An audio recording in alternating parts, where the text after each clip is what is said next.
Assalamualaikum warahmatullahi wabarakatuh. Bismillahirrahmanirrahim. Alhamdulillah wassalatu wassalamu ala Rasulillah wa ala alihi wa sahbihi wa man walah amma ba'da. Ya, terima kasih atas undangannya. Kebetulan hari ini saya di Jakarta, ya. Ada agenda kemarin dan hari ini kebetulan di Jakarta. Ya, terima kasih atas sekali lagi undangannya. Ya, sebelumnya saya ingin sama-sama mengucapkan selamat atas terbitnya kitab Ithafu Ummatil Muqtafa. Mohon maaf ya, saya baru membuka tadi kitab ini, saya membaca fihris-fihrisnya. Ya, ini kalau sama Pak Kiai Zulfa tentu sudah sangat akrab, sering ketemu di PBNU, juga sering berdiskusi, tulisan-tulisannya sangat baik. Ya. Buku ini ada 4 hal tentang fatwa, tentang Basul Masail, tentang penjelasan atas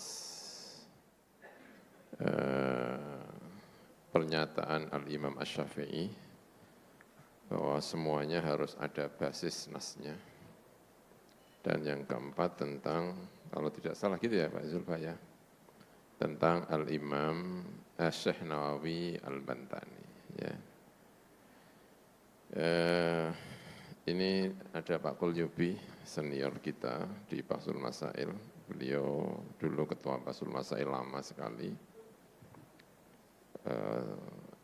Pak Zulfa juga pimpinan Basul Masail di NU LBM. Ya, tentu sudah sangat akrab. Sekarang yang salah satu orang yang aktif di Basul Masail ini Pak Moderator Yani. Ini menantu dari Pak Kiai Zulfa. Ini KKN nih kayaknya nih. Baik, terima kasih sekali. Semoga ilmu-ilmu yang dikembangkan di buku-buku ini sangat menarik ya, dikembangkan terutama ketika kita menjalankan munas atau di muktamar, isu-isu tentang apa yang ada di dalam buku ini itu mendapatkan tempat yang semestinya.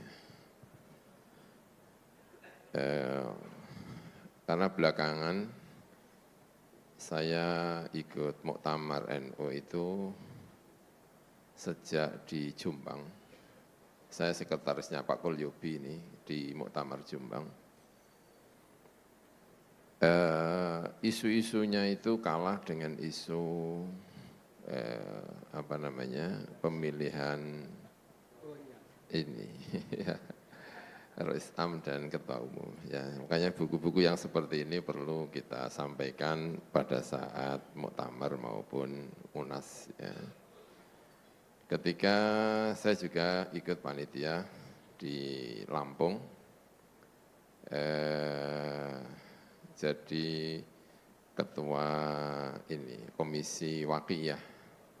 Saking tidak sempatnya untuk membahas, ini ada Pak Mahbub, saya kali ketemu dengan Pak Mahbub, itu sampai kami membahasnya itu tidak di tempat yang resmi untuk pramuktamarnya itu. Itu di sarang, di pondok kami, mengundang beberapa orang agar isu-isu seperti, dan kebetulan ya kemudian hasil dari munas di Lampung itu sangat penting karena diantaranya membahas masalah pertanahan. Dan saya belum ketemu dengan Pak Nusron ini karena kebetulan menterinya ini Pak Nusron. Hasil dari pertemuan, hasil dari Basul Masail muktamar di Lampung itu segera saya sampaikan ke Pak Nusron karena terkait ada isu-isu pertanahan. Ya, bahwa ini ternyata yang seperti ini penting sekali. Tapi itu seringkali kalah dengan isu-isu suksesi ya. Kemudian kemarin di mana? Di Ploso, karena di kepanitiaan sekarang saya diminta untuk ngurusi konunia. Itu ada tentang pendanaan haji. Itu sangat penting sekali. Dan isunya juga harus segera diselesaikan, karena kalau tidak bisa diselesaikan dengan baik, mengganggu haji. Apakah subsidi yang dilakukan untuk jamaah haji itu sebetulnya dalam fikih itu sah apa tidak? Dan sepertinya itu kesimpulannya itu hampir mengatakan itu tidak sah dan harus diselesaikan dengan sebaik-baiknya. Nah, isu sepenting ini masa harus kalah dengan, atau misalnya tidak mendapatkan tempat yang penting di wilayah-wilayah muktamar. Dan muktamar yang akan datang ini juga ada isu yang sangat penting.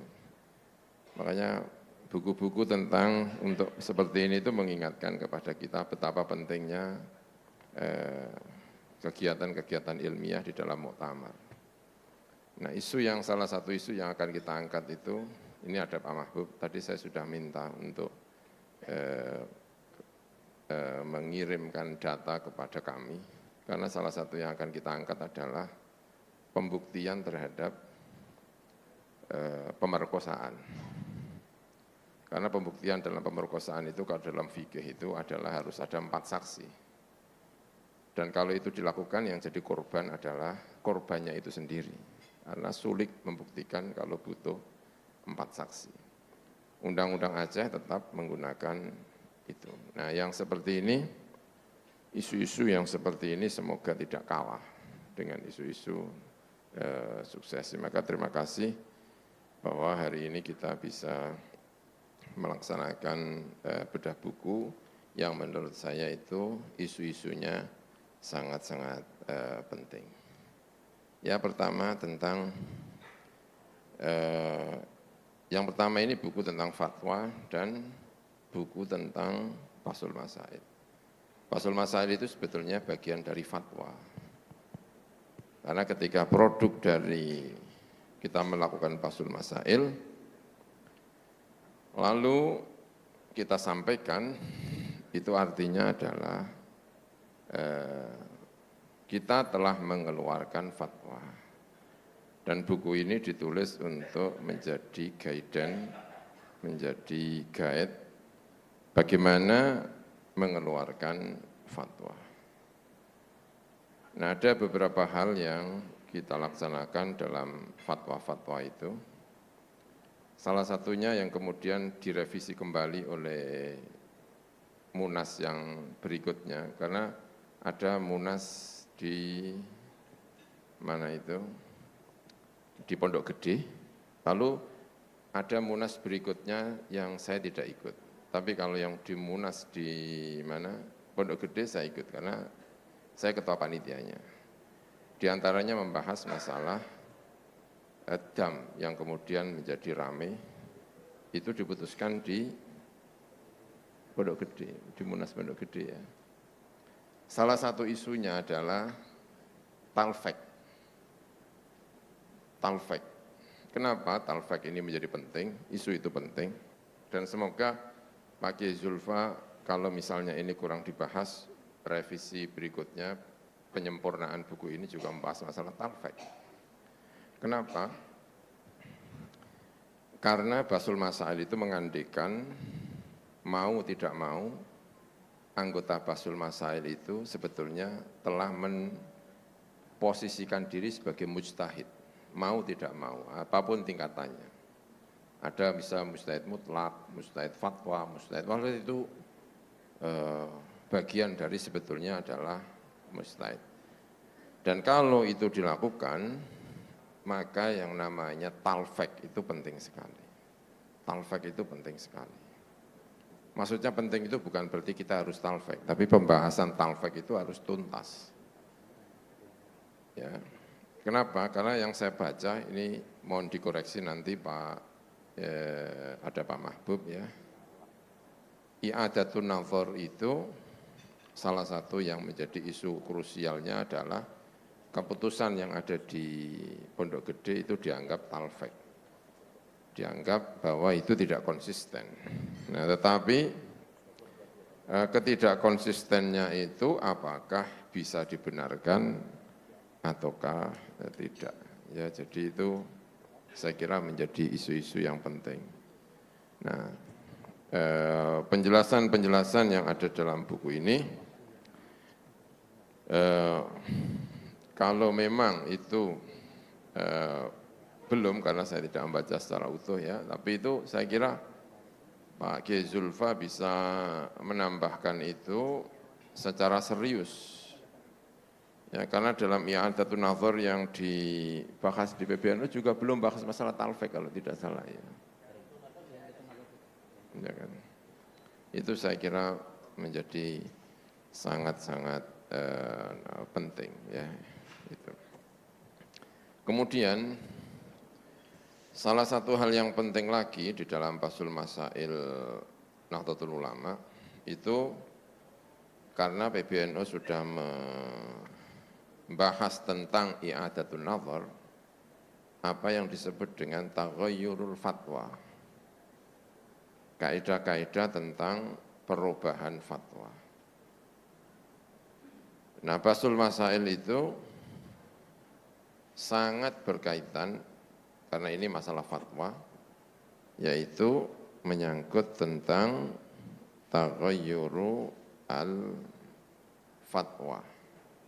Hal-hal terkait itu barangkali ada hal-hal yang spesial di dalam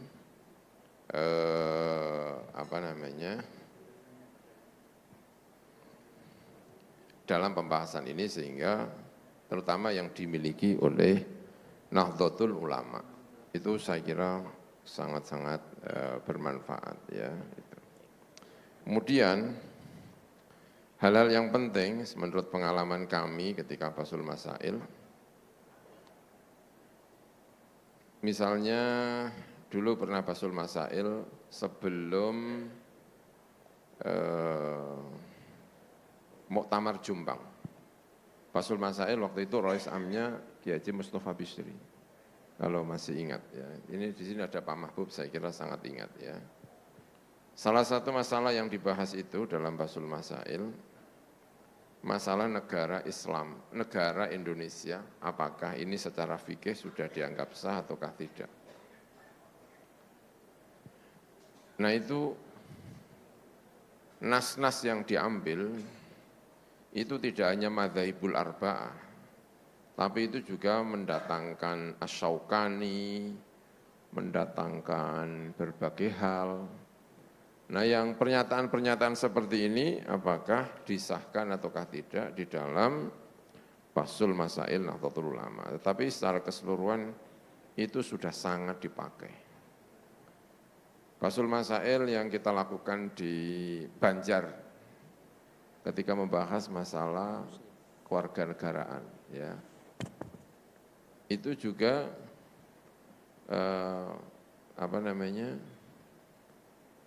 madhab-madhab di pendapat-pendapat di luar madzhabul arba'ah itu juga sangat-sangat digunakan. Ngapunten Kiai, 1 menit lagi. Berapa menit? 1 menit lagi. Ya, 1 menit ya. Itu Fathul Masail ya. Nah kemudian saya akan menggunakan 2 menit karena ingin membahas pertama tentang Al-Imam Asy-Syafi'i, tentang cara istimbat dalam madzhab Al-Imam Syafi'i, yang kedua tentang Syekh Nawawi ya, biar menyeluruh ya. Yang tentang Al-Imam Asy-Syafi'i. Imam Syafi'i itu terkenal sangat-sangat nasi, sehingga sering dikatakan orang yang madhab zahiri itu biasanya keluar dari madhab Syafi'i. Dawud al-Zahiri itu asalnya madhabnya Imam Syafi'i. Orang-orang Zahiri itu banyak yang asalnya itu bermadhab Syafi'i. Kenapa? Karena menurut sebuah analisa, karena madhab Syafi'i itu sangat nasi sekali. Sangat nasi sekali. Nah, terima kasih buku ini sudah menyampaikan bahwa ilhaq itu tidak hanya kepada nas saja tetapi kepada nusus. Walaupun itu harus diperluas dan semoga bisa memberi pengingatan agar dalam madhab Syafi'i itu ternyata juga ada hal-hal yang ulama yang disampaikan dalam madhab Syafi'i yang sebetulnya itu sudah agak tidak nasi gitu ya. Kemudian yang terakhir, ya terima kasih, membahas tentang Syekh Nawawi Al-Bantani.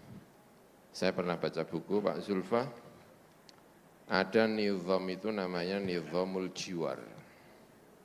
Nizamul jiwar itu ulama-ulama itu kepingin berada di sampingnya Baitullah. Namanya nizamul jiwar. Makanya Zamakhsyari itu menyebut dirinya itu Jarullah, tanggane Gusti Allah. Karena Imam Zamakhsyari walaupun dia itu Mu'tazilah, itu ketika menulis Al-Kasyaf, itu mengkhususkan diri untuk datang ke Mekah untuk menulis tafsir. Dan itu artinya dia sedang menjadi tetangganya Gusti Allah Subhanahu wa ta'ala. Namanya jiwar. Nah, ulama-ulama itu banyak sekali yang melakukan jiwar. Al-Mula Al-Qori itu juga melakukan jiwar.